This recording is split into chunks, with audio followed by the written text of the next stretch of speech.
Go. Hey guys, welcome back to another exciting episode of All About You. In today's video, I will be going over the pan deck that I've been dominating with. As of late, since I came back from the Pro Tour, I've been I revamped the pan deck that you guys seen before, and it's a powerhouse. It's extremely strong, and I just switched a few cards around just to accommodate a few plays that I like to do early on, and we'll just go over the deck and you'll see how it wins. So as you guys can see, she has a nice perk because not only she also gives the plus 5k and potentially draws a card based on stats, she also draws a card when she attacks. We play one Planet M2. Planet M2 is extremely strong, especially if you can get it out early in the game because there's no removal for locations or for permanents. And what it simply does is, again, during the battle, I can just decrease my opponent's creatures, and I can get rid of those pesky Yajirobe's and Boos, Corona, whatever little drops they have.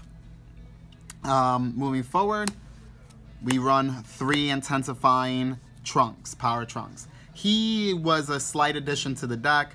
I've played with him before, but I really didn't like the fact that he's not really getting me that replacement on draw. But early on, if you drop him and you just let him sit, you can always use the chain attack and bring out something else on the board quickly. What I like to do is I like to play my chain attack Trunks, and again, so you can see, and I like to bring out certain battle cards, battle cards that obviously can help me, whether it's trying to get an additional draw power or just more board presence. Now this guy, he's extremely strong because he basically brings out my major threats in the deck on the board. And not only that, but when he comes out, he becomes a 25k due to Pan's effect if he's the first battle card I play, and that's pretty strong. You're already hitting numbers. Moving forward, we have 4 Handy Giru. That's our standard super combo, very strong, and it's Giru, what can we say? This is our Awakening Digging Deep Vegeta. As you can see, it's pretty much similar to the other build. I ran 3. 3 has been a perfect amount for this card. He can add on pressure when he comes out. If he's the first battle card played, he'll get the plus 5k. And if I use his effect for the turn, he becomes 25k. So it's amazing because he can put crazy pressure, and additionally, he can help me awaken. This is the card I was referring to earlier with Chain Attack Trunks. I run 3 of these. They're extremely strong. He pretty much allows me to draw cards and become very aggressive if I have 4 or less cards in hand. And not only that, but he's also critical. So if I really want to put a lot of pressure, all I have to do is just use him as my means. We run 4 Fearless Pan. As you saw in the previous build, I only had 3. 3 was great, but I figured why not 4? 4 just seems a little more reliable, plus she's also a barrier with blocker. So she's pretty much the heart of the deck, which is why I bumped her to 4. She gives everyone a plus 5k boost, and additionally, they all gain double strike, including your leader. So she's extremely powerful because once you establish a board, you just play her and she'll just increase your board stats dramatically. We play 4 double shot Vegetas. He's extremely strong. He's pretty much our free Vegeta, our free card that we play on the board just for 1 energy.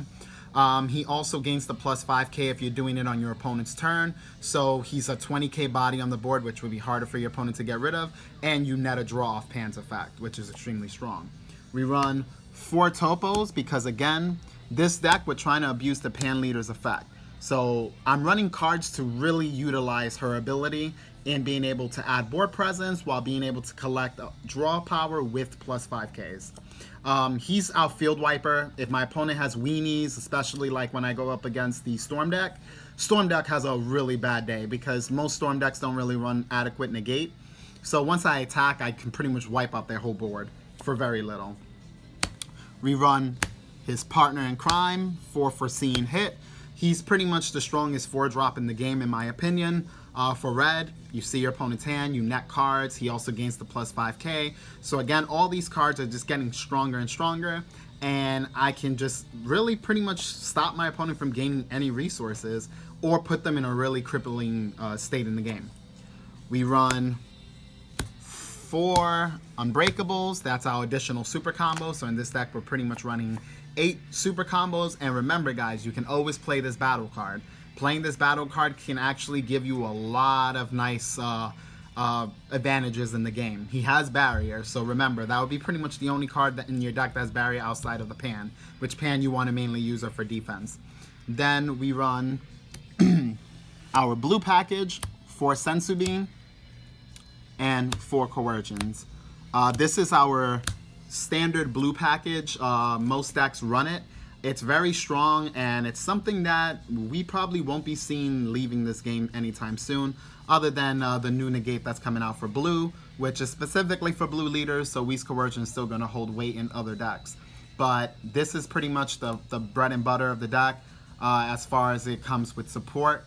Restoring your energy, being able to put this on a Topo or a Vegeta, or being able to extend your plays or defend yourself is extremely strong. So Senzu Bean has pretty much the most versatility in the game, while again Whis Coercion is very flexible because it allows you to restand any energy. Additionally, it's free negate, so you can't go wrong. Then we run 3 Zeno the Playing God. He is extremely strong. This is pretty much why the deck is fierce.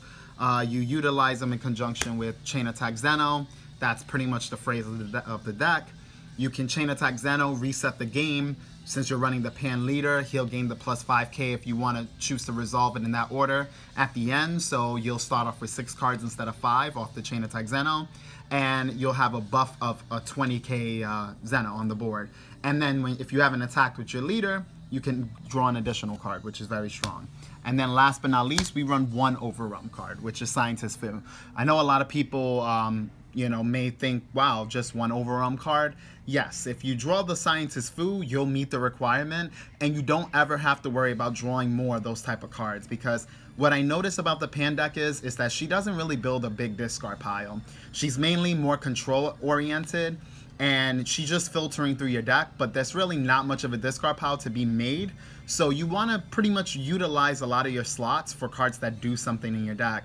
And Scientist Fu is amazing, but you don't really need to see more than 1 in the game. So my logic is, if I need to see 1 in the game, I'll run 1. If I don't see it the entire game, it's fine, because it doesn't hurt the deck at all. But when you see it, after you Chain Attack Zeno your opponent, it's extremely strong. So guys, this is the deck profile that I wanted to share with you. It's, in my opinion, it's the best variant of Pan up to date. So this is not including set 5. I will update the list with set 5 once we have access to the cards.